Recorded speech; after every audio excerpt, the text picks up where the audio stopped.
मैं इनको पूछना चाहता हूं कि 12 महीने में आपको क्या प्रॉब्लम आई?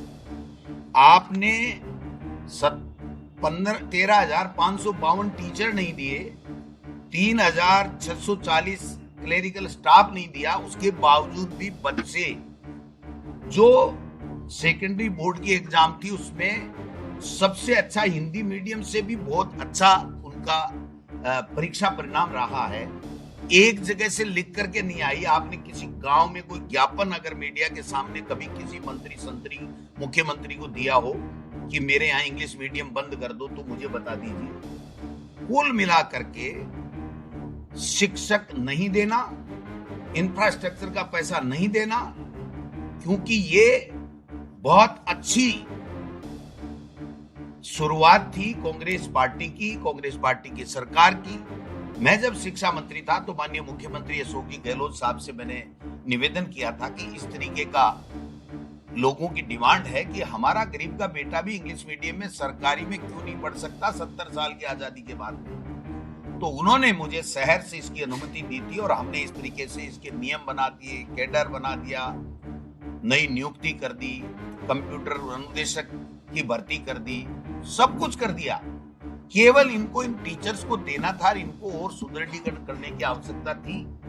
ये संख्या 10 लाख से ऊपर जाती, मेरी गारंटी है, मेरे दावा है कि 10 लाख से ऊपर जाती। कि शिक्षा मंत्री जी, क्या आपको किसने निर्देश दे रखा है कि अनर्गल बयानबाजी करेंगे, शिक्षकों का अपमान करेंगे, बच्चों का नामांकन घट रहा है सरकारी स्कूलों में, प्राइवेट में जाकर के थोते भाषण देते हैं कि मैं बहुत पसंद करता हूं प्राइवेट स्कूलों को।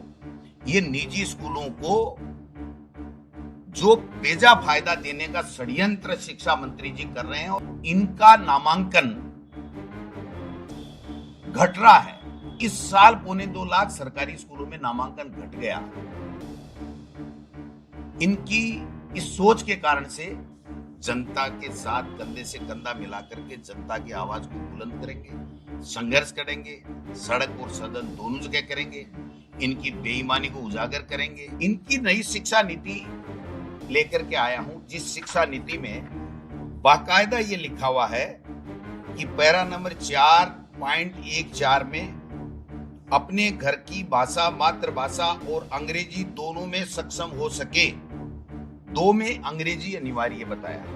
फिर आगे और कहते हैं कि पैरा नंबर 4.20 में कि भारतीय भाषाओं और अंग्रेजी के उच्चतर गुणवत्ता वाले कोर्स के अलावा विदेशी भाषाएं जैसे कोरियाई, जापानी, फ्रेंच, थाई, जर्मन, स्पेनी, पुर्तगाली, रूसी। भाई साहब, ये कौन सा डबल इंजन की सरकार है, मेरे तो समझ में ही नहीं आया। एक तरफ तो कह रहे हैं कि अंग्रेजी तो पक्का पढ़ानी है, गुणवत्तापूर्ण इंग्लिश मीडियम की शिक्षा देनी है, लेकिन इन 6, 7, 8 भाषाओं में भी आप पढ़ाओ, ये नई शिक्षा नीति इनकी कह रही है। और एक महामहिम मुख्यमंत्री जी की अनुभवहीनता का लाभ उठा रहे हैं या बेजा इस्तेमाल कर रहे हैं, या वो उनकी मानते नहीं है, या कोई आरएसएस का दबाव है, मेरे समझ के बाहर है कि इन स्कूलों को खत्म करने का षड्यंत्र माननीय शिक्षा मंत्री जी और मुख्यमंत्री जी क्यों कर रहे हैं।